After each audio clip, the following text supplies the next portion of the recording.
Robert, on est au Parc Baron en ce moment. C'est un parc qui est assez connu des gens du coin. Est-ce que tu peux nous en parler un petit peu de l'histoire de ce parc-là?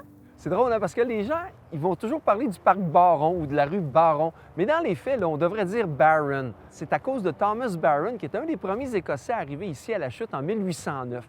Thomas Barron avait acheté ces terres-là du seigneur, Sir John Johnson, et il avait construit sa maison à l'endroit où est présentement la résidence de la Chute, la résidence pour personnes âgées. Évidemment, on est direct à côté là, de la rivière du Nord. Là, hein? La rivière elle passe ici. On est dans la partie qui est un peu tranquille, juste avant les rapides, bon, et la Chute, parce qu'il y avait la grosse chute là, de l'autre côté. Alors, la rivière du Nord, c'était compliqué pour les gens de la Chute. La traverser, faire en sorte que les ponts survivent à chacune des crues, là, que ce soit une crue printanière ou une crue fluviale. Là, la rivière du Nord, elle se gonflait et ensuite de ça, elle devenait pratiquement un petit ruisseau là, pendant les temps de sécheresse. Thomas Barron, qui était propriétaire de ce terrain-là, a construit le premier pont. Donc, c'était de sa propre initiative qu'il a fait ce pont-là pour traverser. Ici, là, à un moment donné, il y avait 3 ponts qui traversaient la rivière du Nord, au début du 20e siècle.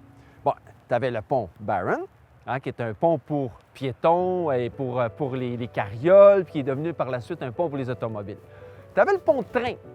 Le pont du Québec-Montréal Occidental Railway a été construit en 1876. Le premier pont. Ensuite de ça, on a changé ce pont-là en 1919. Ça, c'est le pont qu'on va voir en arrière du pont Baron, là, du côté sud. Et il y en avait un troisième qui était construit juste derrière moi. Mais on voit, là, tu vois le pilier là, par en arrière là, de l'arbre, là, il y a un pilier qui est là. Ça, c'était le pont du CN. Ce premier pont-là, il a été construit en 1896.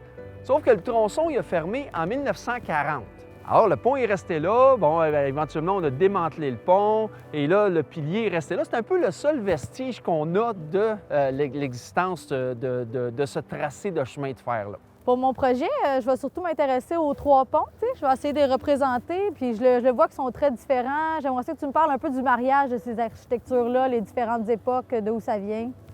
Tu sais, dans les ponts, là, tout le 19e siècle, la façon dont ça fonctionnait, on avait des pilotis. Des fois, c'était des cages de pierre sur lesquelles on assoyait l'établier des ponts. Les structures des ponts étaient principalement en bois. Avec le développement là, de l'industrialisation puis tout ça, on a réussi à construire des structures de métal. Puis on en voit encore un exemple là, avec le pont de train qui traverse. Puis tu vois, là, l'utilisation des lignes, des perches de soutien et tout ça, ça ferait vraiment un contraste entre le pont routier, hein, le pont Baron qui est là, qui est un pont en béton, qui est vraiment une structure moderne de béton. Là. Puis quand tu regardes sous certains angles, c'est un mariage là, de contraste historique, si on peut dire, là, entre les deux structures.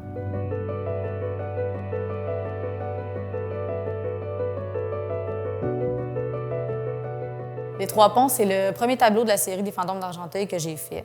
J'ai toujours voulu faire un pont. Il y a quelque chose dans la structure, l'architecture qui m'intéresse beaucoup. Les lignes, ça crée un motif. La rouille, toute la texture des ponts, je trouve ça super intéressant.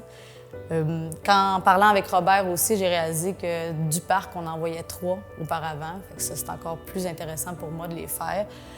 Le choix du lieu du Parc Baron aussi, c'est un lieu qui est très fréquenté par les gens de la région. Il y a des festivals, il y a plein de choses qui se passent là.